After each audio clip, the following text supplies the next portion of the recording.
Hello student. आज आप लोग को मैं ये बताऊंगा कि हाउ टू डिस्क्राइब और स्पेसिफाई ए सेट। उसमें यहाँ पर देख रहे हैं हम लोग, there are two method of describing a set. दो तरह से टू मेथड हैं सेट को डिस्क्राइब करने के लिए। वो दो मेथड कौन कौन से हैं? फर्स्ट का नाम है रोस्टर फॉर्म। रोस्टर फॉर्म और उसको टेबुलेशन मेथड भी बोला जाता है। आप रोस्टर फॉर्म बोल सकते हो और टेबुलेशन मेथड भी बोल सकते हो। First number. सेकंड उसका नाम है, मेथड है सेट बिल्डर फॉर्म। यानी कि सेट को डिस्क्राइब करने के लिए दो मेथड है। आप रोस्टर फॉर्म में लिख सकते हो जिसको टेबुलेशन मेथड बोलते हैं, और सेकंड सेट बिल्डर फॉर्म में बोल सकते हैं। ये दोनों के लिए ध्यान में रखना है। यहाँ पर नोट दी पॉइंट के लिए भी आया है बात कि we denote the sets of all natural numbers। अगर नेचुरल नंबर की बात आ जाएगी तो हम लोग कैपिटल एन से डिनोट करेंगे। ऑल इंटीजर्स की बात आ जाएगी कहीं पर भी तो हम लोग जेड लिखेंगे। ऑल रेशनल नंबर अगर बोलेगा तो क्यू से हम लोग रिप्रेजेंट करेंगे। और ऑल रियल नंबर्स की बात कहीं भी आ जाएगी सेट फॉर्म में, रोस्टर फॉर्म हो चाहे सेट बिल्डर फॉर्म हो, कहीं भी anywhere, then we will write the symbol capital R. तो इस तरह से देख रहे हैं कि to describe the set we use two method. The first method is called roster form. This is also called tabulation method, and second is called set builder form. अब इसमें हम लोग देखेंगे कि कैसे इसको हम लोग अलग अलग तरीके से इसको सॉल्व करते हैं।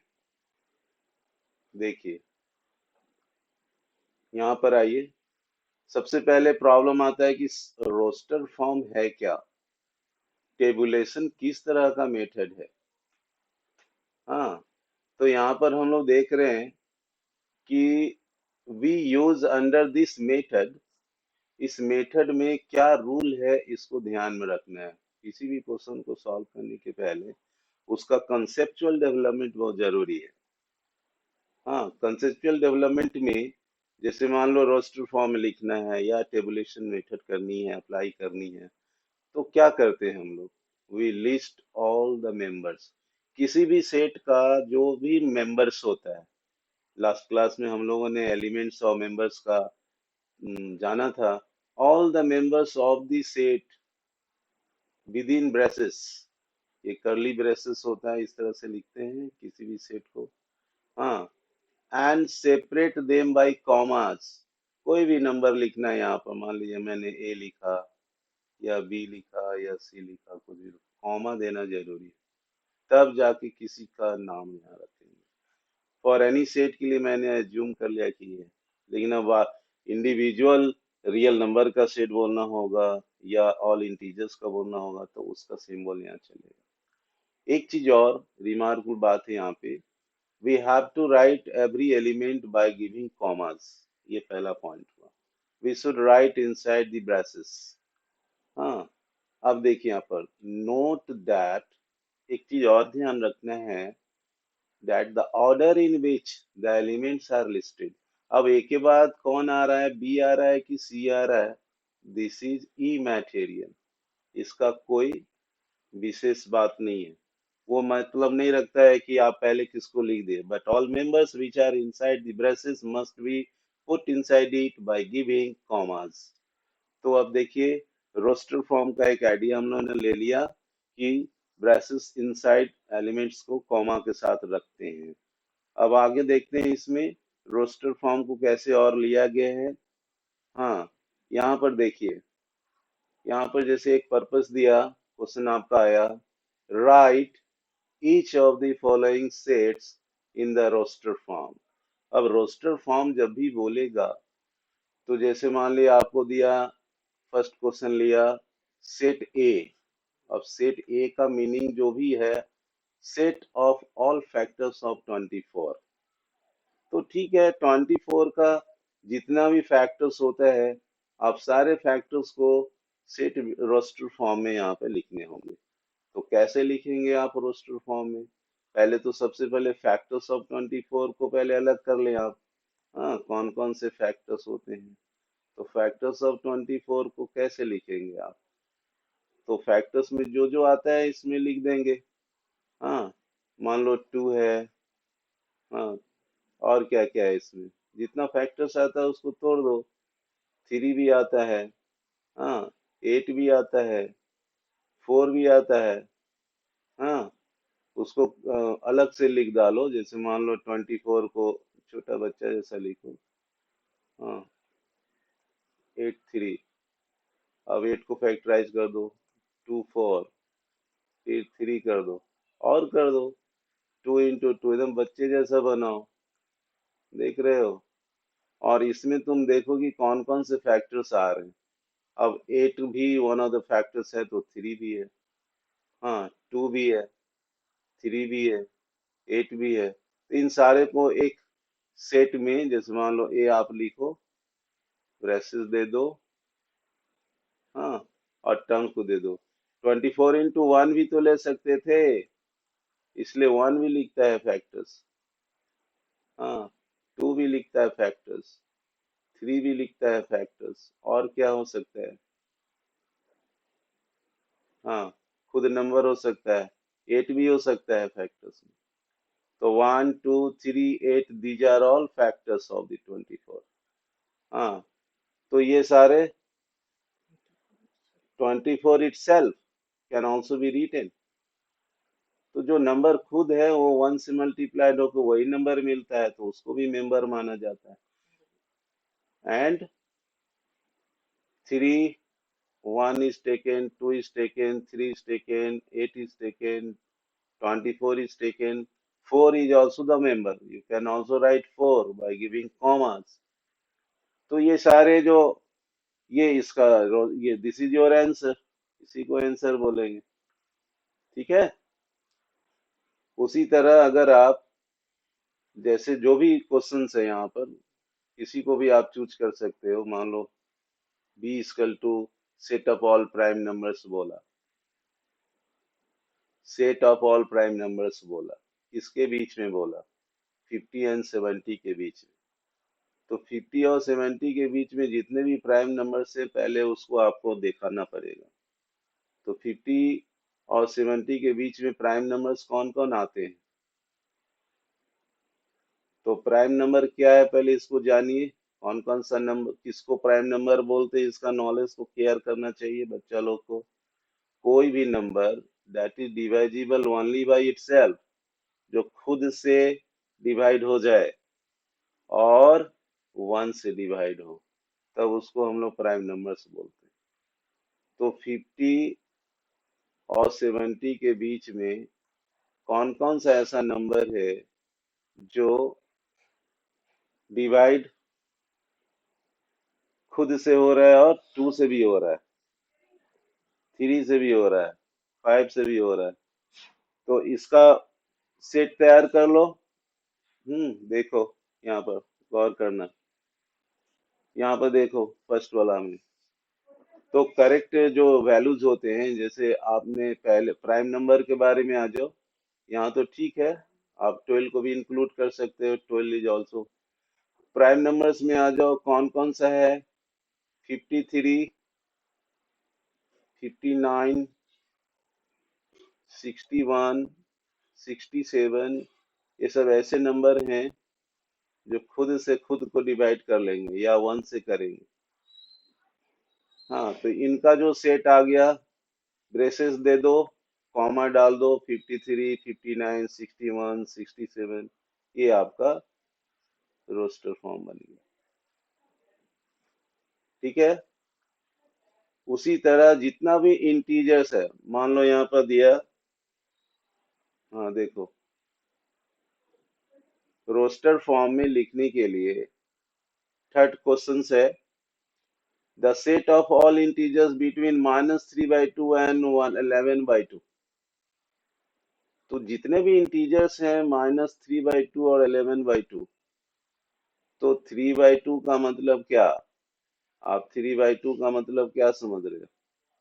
आप अपना, हाँ, यहाँ पर ध्यान रखना कि कैसे क्या। पहले तो -3/2 जो भी है, और 11/2 है। 11 बाई,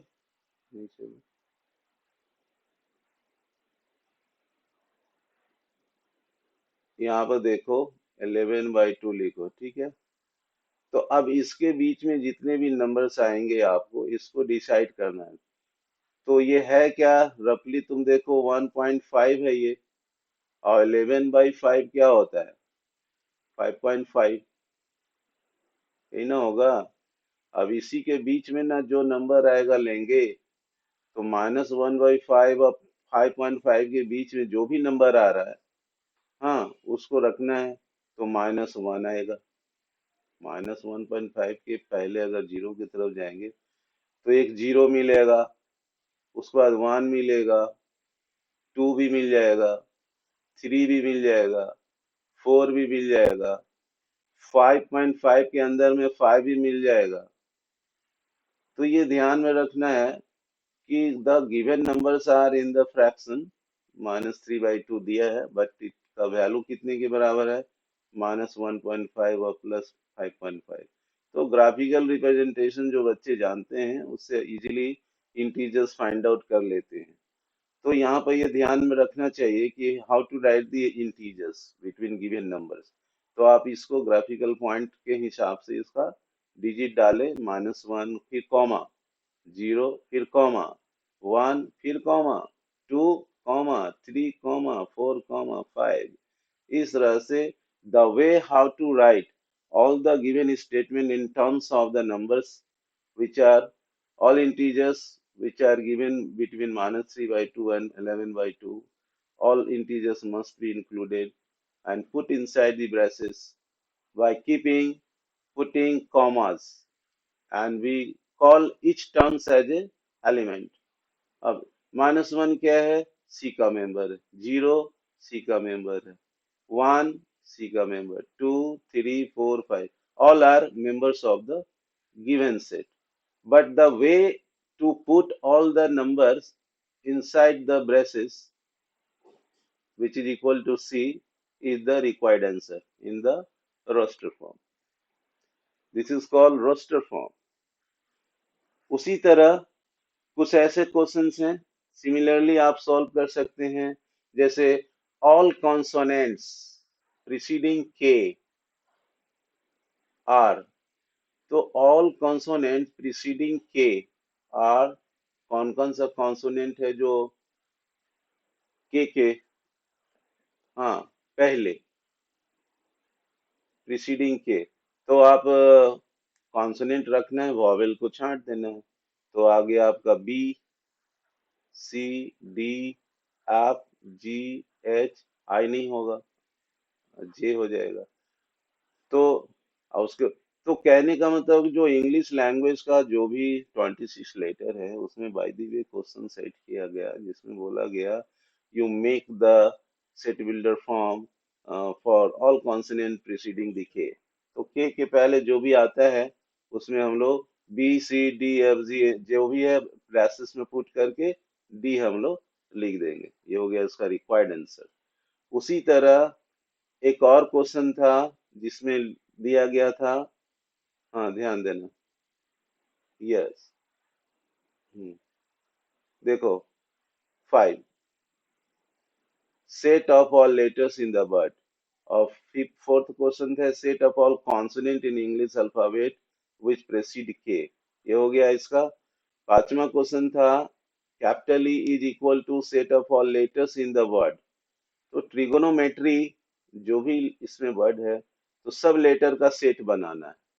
तो आप ध्यान पूर्वक देखो कि टी है, आर है, आई है, जी है, ओ है, एन है, ओ है, एम है, ई है, टी है, आर है, वाई है। लेकिन अब इसमें एक नियम है कि रिपीट नहीं की जाती है वर्ड को।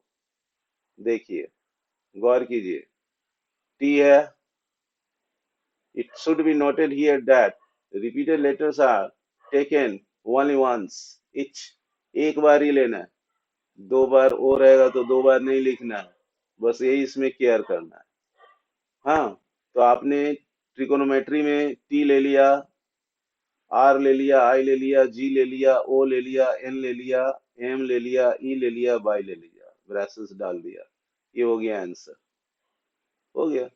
एक आसान तरीका है। हम्म। अब देखिए क्लास 6 नंबर का क्वेश्चन है। We know that the month having 30 days are. ये सब बहुत छोटे छोटे जूनियर क्लासेस में हम लोग पढ़े हैं। हाँ, कैलेंडर देखते हैं। तो अप्रैल 30 days का है, जून, सितंबर और नवंबर। जो जो 30 days का मंथ है उसका एक लिस्ट हम लोग तैयार कर लिए, नेम उसका लिख दिए। और जो रिक्वायर्ड सेट है, April comma June comma September comma and November. तो इस तरह से देख रहे हैं कि हाउ टू राइट द